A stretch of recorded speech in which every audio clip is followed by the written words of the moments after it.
कौन अच्छी से तो सदा सर्वदा मोर चिंतार मग्न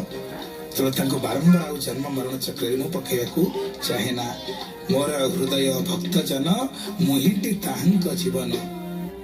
तेणु मो हृदय होउछनी भक्त आ मु तांकर मध्य जीवन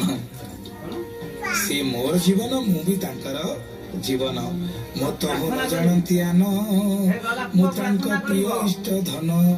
से मो ठारो अधिक किछि जानती नाही केवल मुही तांकर दरकार मु तांकर प्रिय मु तांकर इष्ट मु तांकर धन मु तांकर संपत्ति मु तांकर सर्वस्व ता छड़ा से किछि जानती प्रकृत रे भगवान को जे सर्वस्व बोली मन करिछि तार ये पार्थिव संपत्तिर की आवश्यकता अछि ये धन संपत्ति सुंदरी स्त्री सुंदर पुओ ये गाड़ी घोड़ार कौन दरकार जे महाप्रभु को अपनार मन करिछि बड़ा सुंदर भाव सन्त महापुरुष माने केते काकुति विनती कहउछन्ति प्रभु येसु जिनसर आवश्यकता नै पार्थिव संपत्तिर हे कृष्ण करुणा सिंधु दीनबंधु जगतपते गोपेश गोपिका कांत राधा कांत नमस्तुते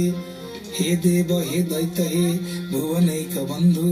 हे कृष्ण हे चपल हे करुणैक सिंधु हे नाथ हे रमण हे नयनाभिराम आहा कदा नु भवितासी पदं दुर्समे भक्त को प्रभु मते दरकार नहीं न धनं न जनन न सुंदरी कविता व जगदीश कामये मम जन्मनि जन्मनि स्वरे भवताद भक्ति रहित टितोई न धनं न जनन न सुंदरी कविता व जगदीश कामये मम जन्मनि जन्मनि स्वरे भवताद भक्ति रहित टितोई हे कृष्ण हे केशव हे माधव हे मधुसूदन हे दीनजन बंधु हे देव हे दैत्य हे भुवनैक बंधु हे कृष्ण हे प्रभु मु आपणकर शरणागत मु चाहे ना से किछि मु चाहछि कोन बारंबार आपणक चरण रे मोर केमति भक्ति रहू मते एति की कृपा करंत जेंति शंकर भगवान मागिले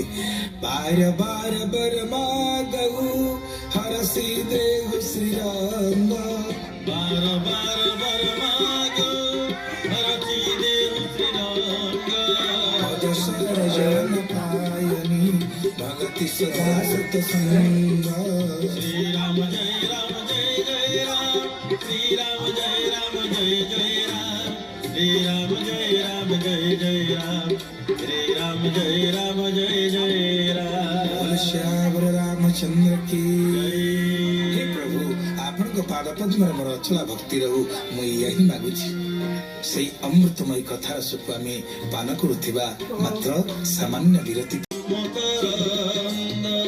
जे मोर भक्त को पीड़न्ति मो चक्र तेजे से पड़न्ति गोविंद गोविंद गोविंद पदुगाळुछि मकरंद बोल श्रीमद् भागवत भगवान की ता संगे संगे प्रभु कहउछन्ति हे दुर्वासा ऋषि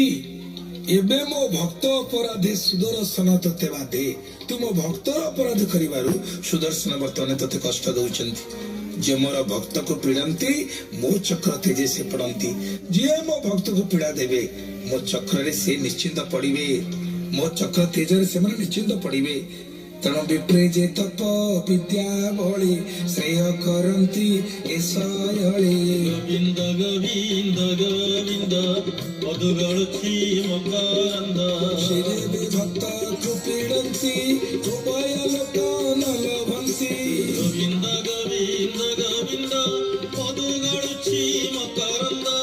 एबे तु जाओ बेग होई ना भागपुत्र अछि जहि गोविंद गोविंद गोविंद पदुगाळुछि मकरंद तारे शरण पसाएबे मो चक्र निस्तरी बुझेबे गोविंद गोविंद गोविंद पदुगाळुछि मकरंद बोल सच्चिदानंद भगवान की भगवान कहउचंती हे दुर्वासा विप्र जे तप विद्या बळे श्रेय करन्ति शैळे विप्र माने कहले ब्राह्मण माने निजर तपस्या बळ रे ନିଜର ବିଦ୍ୟା ବଳରେ ନିଜକୁ ଶ୍ରେୟ ମନେ କରନ୍ତି। ମୋ ଠାରୁ ଜ୍ଞାନୀ କେହି ନାହାନ୍ତି, ମାନେ କେହି ନାହାନ୍ତି, ମୁଁ ସବୁ ଜାଣିଛି।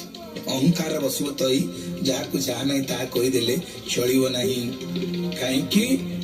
ନା ଶ୍ରେୟ କରନ୍ତି ଏସବେଳେ ବିପ୍ର ଯେ ତପବିଦ୍ୟା ବଳେ ସେ ଯେବେ ଭକ୍ତକୁ ପୀଡ଼ନ୍ତି। ହଁ, ଆପଣ ମାନେ ପୂଜ୍ୟ, ପ୍ରଣମ୍ୟ, ନମସ୍ୟ, ଜ୍ଞାନୀ, ମହାନ ଜ୍ଞାନୀ, ହେଲେ ଭଗବାନ କହୁଛନ୍ତି ସେ ଯେବେ ଭକ୍ତକୁ ପୀଡ଼ନ୍ତି ଉଭୟ ଲୋକ ନ ଲଭନ୍ତି। ଯଦି ଭକ୍ତକୁ ସେ ପୀଡ଼ା ଦିଅନ୍ତି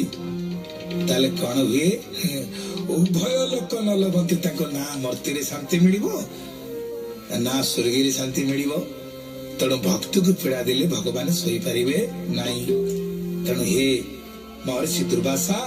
ଏବେ ତୁ ଯାଅ ବେଗ ହୋଇ, ନାଭାଗ ପୁତ୍ର ଅଛି ଜଇଁ, ତାରେ ଶରଣ ପଶ ଏବେ, ମୋ ଚକ୍ର ନିସ୍ତରିବୁ ଯେବେ। ଯଦି ଏ ଚକ୍ରରୁ ତୁମେ ନିସ୍ତାର ପାଇବାକୁ ଚାହୁଁଛ ତାହେଲେ ସେଇ ନାଭାଗ ପୁତ୍ର ଅମ୍ବରୀଶଙ୍କ ପାଖକୁ ଯାଅ ଏବଂ ଯାଇକିରି ତାର ଶରଣ ପଶ, ସେ ଅବଶ୍ୟ ତୁମକୁ ବିପଦରୁ ରକ୍ଷା କରିବେ। ଦେଖିଲେ ପ୍ରଭୁ ନିଜେ ଯାଇଥିଲେ କରିପାରିନଥାନ୍ତେ? ମହାପ୍ରଭୁ ନିଜେ କଣ ଟିକେ ଆଶ୍ରା ଦେଇକିରି କ୍ଷମା ଦେଇ ପାରିନଥାନ୍ତେ? କହିଲେ ନା, ଯୋଉଠି ଅପରାଧ କରିଛ ସେଇଠି କ୍ଷମା ମାଗିବାକୁ ପଡିବ। ତେଣୁ ଆଜି ଦୁର୍ବାସା ଭଗବାନଙ୍କ ପାଖରୁ ଆଦେଶ ପ୍ରାପ୍ତ ହେଲେ କୁଆଡକୁ ଯିବା ପାଇଁ? ନାଭାଗଙ୍କର ସେଇ ସୁପୁତ୍ର ଅମ୍ବରୀଶଙ୍କର ଶରଣାପନ୍ନ ହେଲେ ହିଁ ତାଙ୍କୁ ଚକ୍ରରୁ ରକ୍ଷା ମିଳିବ। ଏ ଚକ୍ର ଯୋଉ ତେଜ, ସେ ଚକ୍ର ରକ୍ଷା ମିଳିବ କେବଳ ଭକ୍ତ ଚାହିଁଲେ ରକ୍ଷା କରିପାରିବେ। ଭଗବାନ କହିଲେ ମୁଁ ପାରିବିନି, ମୁଁ ତ ଭକ୍ତର ଅଧୀନ, ମୁଁ କଣ କରିବି? ତେଣୁ ବୋଲଇ ବିପ୍ର ଜଗନ୍ନାଥ ନବମ ସ୍କନ୍ଧେ ଭାଗବତ। ଗୋବିନ୍ଦ ଗୋବିନ୍ଦ ଗୋବିନ୍ଦ ପଦ ଗାଳୁଛି ମକରନ୍ଦ।